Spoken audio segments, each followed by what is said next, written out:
Breaking news చూస్తున్నాం. సార్వత్రిక ఎన్నికలకు ఈసీ సిద్ధమైంది. సాయంత్రం 5 గంటలకు ఎన్నికల కమిషన్ మీడియా సమావేశం నిర్వహించనుంది. విజ్ఞాన్ భవన్లో ఎన్నికల షెడ్యూల్ విడుదల చేయనుంది. మరింత సమాచారం మా ప్రతినిధి గోపి అందిస్తారు. గోపి, కేంద్ర ఎన్నికల సంఘం సార్వత్రిక ఎన్నికలు 2019కి సంబంధించిన షెడ్యూల్ ని విడుదల చేయబోతోంది. ఎప్పుడెప్పుడు అని ఎదురు చూస్తున్న షెడ్యూల్ ఈ రోజు సాయంత్రం విడుదల కాబోతోంది. ఎన్నికల సంఘం షెడ్యూల్ విడుదల చేసిన మరో నిమిషం నుంచే ఎన్నికల కోడ్ అనేది అమల్లోకి వస్తుంది. ఎటువంటి ప్రభుత్వాన్ని ప్రజలను ప్రలోభ పెట్టే విధంగా ప్రకటనలు చేయడం కానీ పథకాలను ప్రకటించడం కానీ ఉండదు. పూర్తిగా దేశవ్యాప్తంగా ఉన్న అన్ని లోక్సభ స్థానాలకి కూడా షెడ్యూల్ ని ప్రకటించబోతోంది. 2014లో 9 ఫేజుల్లో 9 విడతల్లో ఈ ఎలక్షన్స్ ని నిర్వహించడం జరిగింది. ఇప్పుడు దేశంలో ఉన్న పరిస్థితుల దృష్ట్యా ఎన్ని ఫేజుల్లో ఈ ఎన్నికల సంఘం ఎన్నికలను నిర్వహిస్తుందన్న ఉత్కంఠ కొనసాగుతుంది. సార్వత్రిక ఎన్నికలతో పాటు వివిధ రాష్ట్రాలకు సంబంధించి ప్రధానంగా ఆంధ్రప్రదేశ్, అరుణాచల్ ప్రదేశ్, అలాగే సిక్కిం, ఒడిశా రాష్ట్రాలకి అసెంబ్లీ పదవి కాలం కూడా ముగుస్తున్నందున ఈ రాష్ట్రాలకు కూడా ముఖ్యంగా ఎన్నికల షెడ్యూల్ విడుదల కాబోతోంది. అలాగే జమ్మూ కాశ్మీర్ కి సంబంధించి అక్కడ రాష్ట్రపతి పాలన కొనసాగుతుంది గడిచిన 4 నెలలుగా. సో ఆ రాష్ట్రానికి ఎన్నికలకు సంబంధించిన షెడ్యూల్ విడుదల చేస్తుందా లేదా అన్న సందిగ్ధత ఇంకా కొనసాగుతోంది. పూర్తిగా అన్ని రాష్ట్రాల సిఎస్లు అలాగే ఎన్నికల సంఘం ప్రధాన అధికారులతో ఇప్పటికే చర్చలు జరిపి పూర్తి స్థాయి సంసిద్ధతని ముఖ్యంగా ఎన్నికల సంఘం ఈవీఎంలో ఏర్పాటు కానీ, భద్రతా పరంగా కానీ, వివిప్యాట్ యంత్రాలు కానీ, ఎన్నికల నిర్వహణకు కావాల్సిన అధికారులు కానీ వీరందరినీ కూడా సంసిద్ధం చేసుకున్న తర్వాత ఈ షెడ్యూల్ ని విడుదల చేయబోతోంది. అలాగే మోడీ పర్యటనలు, రాష్ట్రాల పర్యటనలు కూడా ఇప్పటికే ముగిసిపోయాయి. కేంద్ర కేబినెట్ ఆఖరి సమావేశం కూడా ముగిసింది. ఈ నేపథ్యంలో విపక్షాలు కొంత ఎన్నికల సంఘాన్ని విమర్శించినా కూడా ముఖ్యంగా సిక్కిం యొక్క అసెంబ్లీ పదవి కాలం మే 27వ తేదీకి ముగుస్తుంది. ఆ లోపు ఎన్నికలు నిర్వహించాల్సి ఉంటుంది. సో ఈ రోజు షెడ్యూల్ విడుదలైన తర్వాత 45 రోజుల్లోగా ముఖ్యంగా ఈ ఎన్నికల ప్రక్రియని పూర్తి చేయాల్సి ఉంటుంది. సో మే చివరి వారంలోనే ఫలితాలు వెలువడే అవకాశం ఉంటుంది. ప్రధానంగా ఏప్రిల్ చివరి వారం నుంచి ఏప్రిల్ మధ్య నుంచి మే మధ్య వరకు కూడా ఈ ఎన్నికలు జరగబోతున్నాయి. రాష్ట్రాల వారీగా మొదటగా ఈశాన్య రాష్ట్రాల్లో ఈ ఎన్నికల నిర్వహించే అవకాశం ఉంది. ముఖ్యంగా విడతల వారీగా ఎన్ని విడతల్లో ముఖ్యంగా 6 నుంచి 7 విడతలు అని చెప్పి భావిస్తున్నారు. ఈవీఎంలు, వివిప్యాట్ యంత్రాల ద్వారా ముఖ్యంగా నిర్వహిస్తారు కాబట్టి ఈసారి కొంత గతంతో పోలిస్తే కొన్ని విడతలు తగ్గించే అవకాశం ఉంది. అలాగే ఎండల ప్రభావం అధికంగా ఉంటుంది కాబట్టి ఈశాన్య రాష్ట్రాల తర్వాత దక్షిణాది రాష్ట్రాల్లో ముఖ్యంగా అసెంబ్లీ సెగ్మెంట్ ఏ రాష్ట్రాల్లో అయితే నిర్వహించాలో వాటన్నిటికి సంబంధించి ఒకే ఫేజ్ లో నిర్వహించే యోచనలో కూడా ఉంది. ప్రధానంగా ఆంధ్రప్రదేశ్, ఒడిశా, అలాగే అరుణాచల్ ప్రదేశ్, సిక్కిం ఈ రాష్ట్రాలకు సంబంధించి ముఖ్యంగా అసెంబ్లీ అలాగే పార్లమెంట్ ఈ 2 సెగ్మెంట్లకి కలిపి ఎన్నికలు నిర్వహించాలి కాబట్టి ఒకటే విడతలో ఈ రాష్ట్రాలకి ఎన్నికలు నిర్వహించే అవకాశం ఉంది. అలాగే ఇటు ఉత్తరాది రాష్ట్రాల్లో ముఖ్యంగా ఎండల ప్రభావం అలాగే కొద్దిగా ఆలస్యంగా మొదలవుతుంది కాబట్టి మేలో ఇటు ఉత్తరాది రాష్ట్రాలకు సంబంధించిన ఎన్నికలు నిర్వహించే అవకాశం ఉంటుంది. ఈ రోజు సాయంత్రం ముఖ్యంగా 3:30 కల్లా విజ్ఞాన్ భవన్ లో ఈ ఎన్నికల సంఘం మీడియా సమావేశాన్ని ఏర్పాటు చేసింది. ఎప్పుడు కూడా కేంద్ర ఎన్నికల సంఘం ప్రధాన కార్యాలయం నిర్వచన సదనంలో మీడియా సమావేశాన్ని ఏర్పాటు చేస్తుంటారు. కానీ ప్రస్తుతం ఈ సార్వత్రిక ఎన్నికలకు సంబంధించిన షెడ్యూల్ అన్ని రాష్ట్రాలకు సంబంధించిన మీడియా వీరంతా వస్తారు కాబట్టి పెద్ద భవనం కావాల్సి ఉంటుంది కాబట్టి విజ్ఞాన్ భవన్ లో మీడియా సమావేశాన్ని ఏర్పాటు చేయడం జరిగింది. 3:30 వరకు కూడా ముఖ్యంగా ఈ మీడియా సమావేశానికి హాజరు కావాలని చెప్పి ఎన్నికల సంఘం సూచించింది. సాయంత్రం 5 గంటలకి ఈ ఎన్నికల షెడ్యూల్ అనేది విడుదల కాబోతోంది. ఇప్పటికే విపక్షాలు మోడీ ప్రభుత్వ ఖర్చులతో రాజకీయ పర్యటన చేస్తున్నారని విమర్శించినా కూడా ఎన్నికల సంఘం పూర్తి స్థాయిలో సంసిద్ధమైన తర్వాత మాత్రమే ముఖ్యంగా ఎలక్టరల్ లోడ్స్ ఓటర్ల జాబితాను సరిచూసుకోవడం కానీ, ఇప్పటికే ఓటర్ల నమోదు ప్రక్రియని సంబంధించి అన్ని ఏర్పాట్లు చూసుకోవడం కానీ, ఓటర్ల తొలగింపుకు సంబంధించి వివిధ రాష్ట్రాల్లో ఫిర్యాదులు వస్తున్న నేపథ్యంలో వాటన్నింటినీ సరిచూసుకున్న తర్వాత పూర్తి స్థాయిలో భద్రతా బలగాలు పాక్ భారత్ మధ్య సరిహద్దుల్లో నెలకొన్న ఉద్రిక్త పరిస్థితుల నేపథ్యంలో కూడా భద్రతా బలగాలు కూడా అవసరం ఉంటుంది. ఎన్నికల నిర్వహణ శాంతియుతంగా పారదర్శకంగా ఎన్నికలు నిర్వహించాలంటే ఖచ్చితంగా భద్రతా బలగాల అవసరం కూడా ఉంటుంది కాబట్టి అవన్నీ బేరీజు వేసుకున్న తర్వాత సమయానుకూలంగా అన్ని రకాల ఏర్పాట్లను చూసుకుని ఇప్పుడు ఈ రోజు ఎన్నికల షెడ్యూల్ ని విడుదల చేయబోతోంది. సాయంత్రం 5 గంటలకి సునీల్ అరోరా, కేంద్ర ఎన్నికల సంఘం ప్రధాన కమిషనర్ సునీల్ అరోరా, అలాగే మరో 2 కమిషనర్లు ఈ మీడియా సమావేశంలో పాల్గొనబోతున్నారు. ముఖ్యంగా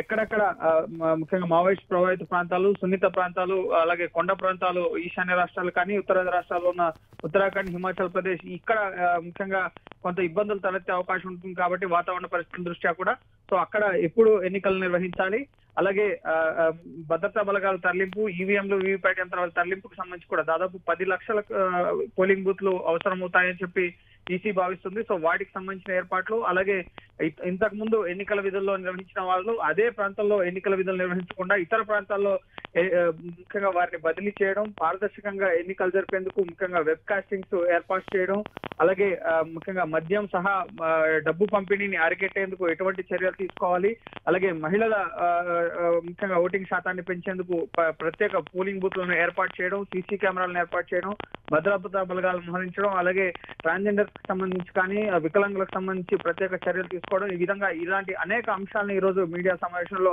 కేంద్ర ఎన్నికల కమిషనర్ వెల్లడించబోతున్నారు. ఏ రాష్ట్రానికి ఏ తేదీల్లో ప్రధానంగా ఈ ఎన్నికలు జరగబోతున్నాయి, అలాగే ఎన్ని దశల్లో, అలాగే ఎన్ని వీవీప్యాట్ యంత్రాలు, అలాగే పూర్తిగా ఎంతమంది భద్రతా బలగాల నడుమ ఈ ఎన్నికలు జరగబోతున్నాయి, అలాగే ఎటువంటి అవేర్నెస్ క్యాంపెయిన్స్ చేపడుతున్నారు, ఓటర్లు ముఖ్యంగా స్వచ్ఛందంగా వచ్చి తమ ఓటు హక్కును వినియోగించుకునేందుకు ఎటువంటి చర్యలు తీసుకున్నారు, వీటన్నిటికి సంబంధించిన అంశాలపైన కూడా కేంద్ర ఎన్నికల కమిషనర్ ముఖ్యంగా మీడియా సమావేశంలో వెల్లడించబోతున్నారు. సో ఇక నుంచి కౌంట్ డౌన్ అనేది స్టార్ట్ అవుతుంది. రాజకీయ పార్టీలన్నీ కూడా ఇప్పటికే కాంగ్రెస్, బీజేపీ సహా మిగతా జాతీయ పార్టీలు, అలాగే వివిధ రాష్ట్రాల్లో ఉన్న ప్రాంతీయ పార్టీలన్నీ కూడా తమ తమ అభ్యర్థుల్ని ముఖ్యంగా ప్రకటించే పనిలో కూడా పడ్డాయి. ఇప్పటికే కొన్ని పార్టీలు వివిధ స్థానాలు ఉత్తరప్రదేశ్, అలాగే గుజరాత్, ఇటు మధ్యప్రదేశ్ ఈ ప్రాంతాల్లో కొన్ని పార్టీలు ఇటు క్యాండిడేట్స్ ని కూడా ప్రకటించారు.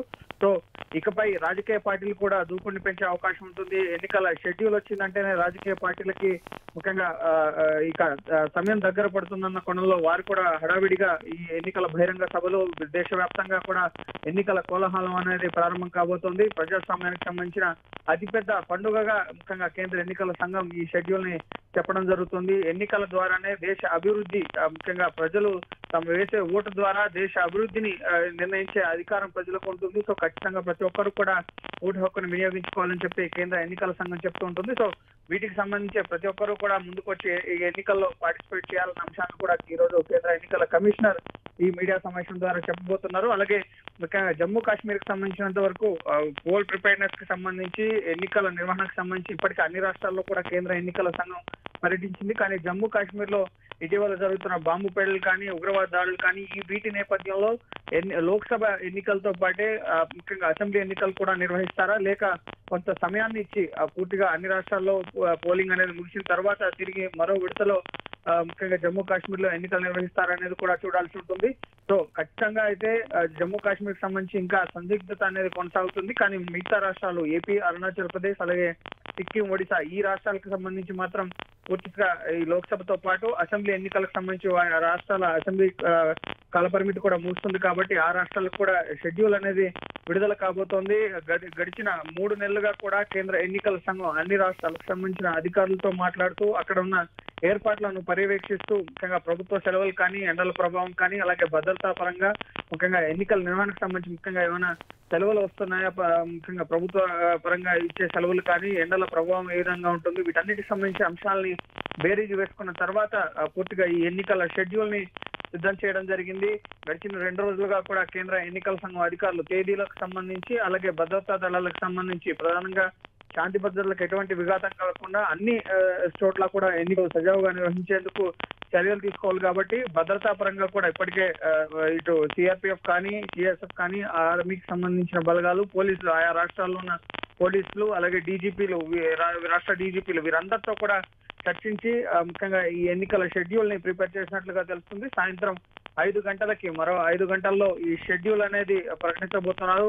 షెడ్యూల్ ప్రకటించిన మరుక్షణం నుంచి కూడా ఎన్నికల కోడ్ అనేది అమల్లోకి రాబోతోంది. ప్రభుత్వం ప్రజల్ని ప్రలోభ పెట్టే విధంగా ప్రకటనలు చేయడం కానీ ఇప్పటికే కేబినెట్ లో అనేక డిసిషన్స్ తీసుకోవడం జరిగింది. ఆ రాష్ట్రాల్లో కూడా రాష్ట్ర మధ్య వర్గాలు నిర్ణయాలు తీసుకోవడం జరిగింది. కాబట్టి ఇకపై పూర్తి స్థాయిలో రాజకీయ పార్టీలన్నీ కూడా ప్రజాపాలన పక్కన పెట్టి ముఖ్యంగా రాజకీయ ప్రచార కార్యక్రమాలకే ప్రధానంగా ముఖ్యంగా సమయాన్ని వెచ్చించే అవకాశం ఉంటుంది. ఇప్పటికే రాజకీయ పార్టీలన్నీ కూడా అభ్యర్థుల ప్రకటన, అలాగే ముఖ్యంగా పొత్తులు, వీటన్నిటికి సంబంధించిన అంశాలపైన చర్చలు జరుపుతున్నాయి. సో ఖచ్చితంగా ఇక ఎన్నికల హడావిడి వచ్చే 2 నెలల పాటు, ఇక నుంచి జరిగే 2 నెలల పాటు కూడా, ఏప్రిల్, మే ఈ 2 నెలల పాటు కూడా ఎన్నికల హడావిడి దేశవ్యాప్తంగా మొదలు కాబోతోంది. దీనికి సంబంధించి ముఖ్యంగా ఎన్నికల షెడ్యూల్ లో ముఖ్యంగా ఎటువంటి ఈసారి కొత్తదనంగా ఎటువంటి ఏ విధంగా ఎన్నికలు నిర్వహించబోతున్నారు, వెబ్కాస్టింగ్ అలాగే మందుని మద్యాన్ని అరికట్టడం సహా అనేక విధాలుగా ఈసీ కొత్త నిర్ణయాలను తీసుకుంటూ ప్రతిసారి కూడా ఎన్నికలు నిర్వహించినప్పుడు కొత్త ఆలోచనలతో ముందుకు వస్తుంటుంది. సో వాటికి సంబంధించిన అంశాలను కూడా ఈ రోజు ఎన్నికల సంఘం తమ మీడియా సమావేశంలో వెల్లడించబోతోంది. Right, thank you Gopi.